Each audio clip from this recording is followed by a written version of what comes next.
जय हिंद दोस्तों, आज संडे। आज आपके लिए चाहे आप सर्विंग हैं चाहे रिटायर्डीज हैं, आप सिपाही से लेफ्टिनेंट जनरल तक, आखिर पेंशन हर एक की बढ़ती है, पे बढ़ती है। हर साल 3% का इंक्रीमेंट लगता है, तो पेंशन भी बढ़नी चाहिए। और यहां पर उल्टा हो रहा है कि अधिकारियों की तो जबरदस्त बढ़ रही है और सेना के अंदर जेएसयू जवान की कम हो रही है।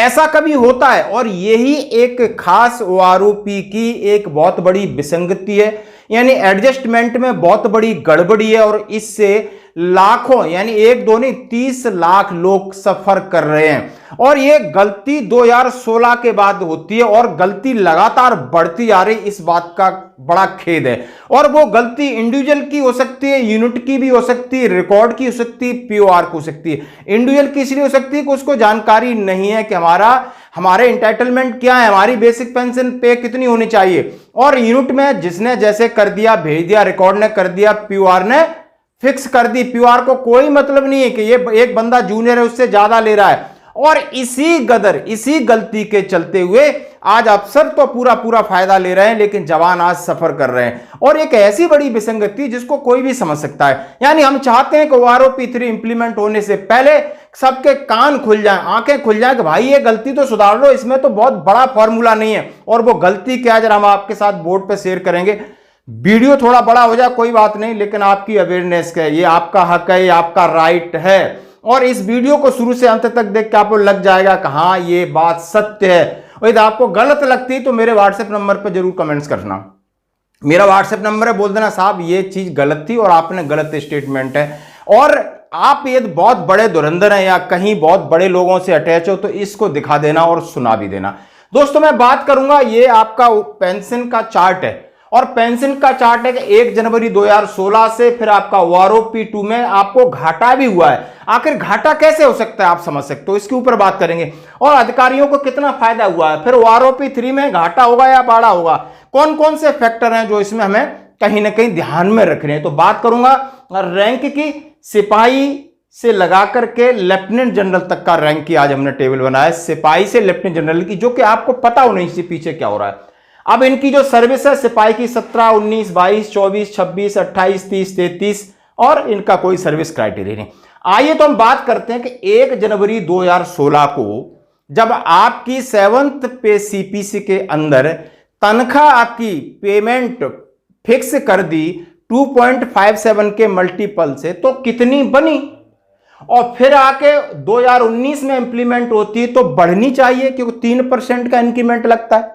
फिर कम कैसे हो सकती है, 2016 से कम कैसे हो सकती है। देखो आपको समझने वाली बात है। तो आइए चलो एग्जांपल पे चलते हैं। एक सिपाही 17 साल है, उसको 17,130 पे फिक्स किया, ओआरओपी 2 पे 18,807 पे फिक्स किया, 1677 का फायदा हो गया, एक्सेप्ट, इस पे नहीं आ गए। 19 साल वाले की सेम, नायक है 22 साल का, 1800,427 उसका फिक्स किया था 2.57 से, पिछली जो पेंशन थी आपकी ओआरओपी 1 में, उसके बाद 2.57 का गुणा किया, 18,427 बन गई।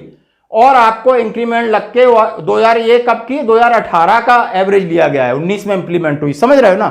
तो 2-2.5 साल का जो एवरेज लिया उससे बढ़ गई और उनको 2817 का फायदा हुआ। बिल्कुल होना चाहिए, सब यही होनी चाहिए ना। हवलदार की 20,067 थी, 22,257, 21,090 बढ़े, अच्छी बात है। ऑनरी नायब सूबेदार का 21,653 था, 23,750 था, यह बहुत अच्छी बात है। अब ऐसा क्या होता है कि नायब सूबेदार की 1 जनवरी 2016 को 26,741 है और ये ओआरओपी 2 में 24,825 फिगर कैसे आ सकते हैं, जबकि इसी रेशियो में सबकी बढ़ती है। यानी 2 साल का 3 6% सैलरी, तो 6 का मतलब आधा कर दो तो 3% पेंशन में फायदा होना चाहिए था। क्लियर है, ये सिंपल मैथमेटिक्स कह रहा है। कभी ऐसा हो सकता है कि आकर के कम हो जाए, तो ये कहां, यहां पर है हमारी गड़बड़ी। और इस गड़बड़ी का कारण है 7th पे सीपीसी 1 जनवरी 2016 से 2.57 के हिसाब से आपकी पे बनती है, उसके हिसाब से 50% पेंशन बनती है। 3% का 1 साल का इंक्रीमेंट लगता है, तो आपकी पेंशन पे बढ़नी चाहिए थी, तो पेंशन भी बढ़नी चाहिए। 2018 को बेस ईयर माना और 2019 में ओआरओपी 2 में कम क्यों हुई, कौन देगा जवाब। इंडिविजुअल की गलती, पीओआर की गलती, रिकॉर्ड की गलती, यूनिट की गलती, या फिक्सेशन में गलती, या डीएसडब्ल्यू की गलती या पीसीडीए की गलती या सीजीएडी की गलती, क्या ये पॉइंट आगे रखा है, लेकिन सुन नहीं रहा है, बहरे हो गए, अंधे हो गए। इसलिए मैं आप लोगों को बता रहा हूं, बहुत सारे एजिटेशन है और ये सारी चीज रखी गई है, ग्राफ बना बना के दिया गया है, लेकिन उन्होंने डस्टबिन में डाला, याद रखना। अब इनके ऊपर आएंगे जो मेजर लेफ्टिनेंट कर्नल और कर्नल, इनके ऊपर आप आगे आते हैं। आप समझ सकते हो कम होने का कभी चांस हो सकता है कि ऐसा क्या है, शेयर मार्केट है क्या ये? कभी शेयर मार्केट है कि एनसी जवानों के शेयर मार्केट अलग थे, जेसीयू के शेयर मार्केट नीचे चले गए, अफसर के बड़े अधिकारियों के शेयर मार्केट बहुत बड़े उछाल ले गए? क्या है ये? क्या बाजार के ऊपर निर्भर तो नहीं कर रही ना? ये तो सिंपल कैलकुलेशन है भाई। अब इसके बाद सूबेदार साहब नायब सूबेदार 28 वाले की -1532, यानी 27,607 थी और 26,075 कर रहे। क्यों भाई? 31,529, 29,700 -18, 29। सूबेदार 30 साल की 32,614, 31,000 किया -1614, यानी नायब सूबेदार से लगा के सूबेदार मेजर का भट्टा बैठाला। कहीं ना कहीं बहुत बड़ा एरर है, कहीं ना कहीं बहुत बड़ी चूक है, इसलिए ओआरओपी 3 अभी तक लागू नहीं है। अब आओ एक बहुत बड़ा खेल।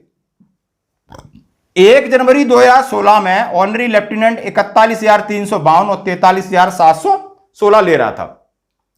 उसके बाद जो लोग 17-18 में आए तो उनकी कितनी है? ये गलत फिगर है, हम क्यों बता रहे हैं? इनकी है 35,800 और इसकी है 38,350 कुछ।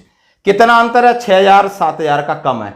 क्यों भाई? जब ये 2016 में फिक्स है। अब इसकी सीधी सीधी जो बेसिक पे है 56,100 प्लस 15,500 उससे निकल रही है, वहां इसको फिक्स गलत किया, लेफ्टिनेंट को फिक्स गलत किया, क्योंकि सेना के अंदर ऑर्डिनरी का ही पेंशन बनता है, बाकी कोई लेफ्टिनेंट कैप्टन से कमीशन वाला नहीं आता। तो यहां ये गेम है, ये बहुत बड़ा गेम है, बहुत बड़ा गंदा डर्टी गेम है। नहीं कोई कहे ये गेम नहीं, तो जरा इसके ऊपर हमें कोई भी बुद्धिजीवी हो, जितने बहुत सारे यूट्यूब पे वीडियो बनाते, बहुत सारे जनरल सतवीर साहब को मैं बता रहा हूं, आईएसएल के जनरल दूसरे साहब हैं इंद्र मोहन साहब को मैं बता रहा हूं, जो डीएसडब्ल्यू को भेज रहा हूं, आप इसका जवाब तो दे दो, आखिर ऐसा कैसे हो सकता है? क्या मजाक है? हाँ बिल्कुल मजाक है। अभी आप देखते हैं, यहीं से आगे चलते हैं, यहीं से आगे चलते हैं। मेजर साहब 61,205 थी इनकी बढ़ के 68,550 हो जाती है और 7,345 का उनको फायदा हो जाता है। लेफ्टिनेंट कर्नल को 89,347 एंड 95 हो जाती है, 6053 का फायदा हो जाता है। कर्नल साहब को 12,320 का फायदा हो रहा है। ब्रिगेडियर साहब को 12,245 का पर मंथ फायदा हो रहा है। मेजर जनरल साहब को 9,479 का हो रहा है। अब इससे कम हो रहा है, इसका लॉजिक सीधा दिख रहा है, क्योंकि इनको एमएसपी नहीं मिलती है मेजर जनरल साहब को, इसलिए थोड़ा कम फायदा हो रहा है, और इनको लेफ्टिनेंट जनरल को 10,535 का फायदा हो रहा है। तो दोस्तों आप इससे कितना सहमत हो, ईमानदारी से बताओ। अब मैं आगे दूसरा वीडियो है उसमें यह डालूंगा कि अब ओआरओपी 3 को हम यदि ओआरओपी 1 से कंपेयर करें तो क्या होता है, और ओआरओपी 2 से कंपेयर करें तो क्या होता है, और ओआरओपी 3 में अब क्यों ब्लॉकिंग की बात की जा रही है और क्यों इस बात को रखा जा रहा है कि ये माइनस तो कभी होना ही नहीं चाहिए। हाँ हो सकता है कि किसी की न बढ़े एवरेज में, लेकिन माइनस नहीं जा सकती। मतलब ओआरओपी 1 से ओआरओपी 2 को आप बेसिक फिक्सेशन में कम नहीं हो सकता, कभी कम नहीं हो सकता। और इसी बात में ओआरओपी 3 की देखेंगे, फिर हम कंपेयर करेंगे दूसरे वीडियो में। धन्यवाद।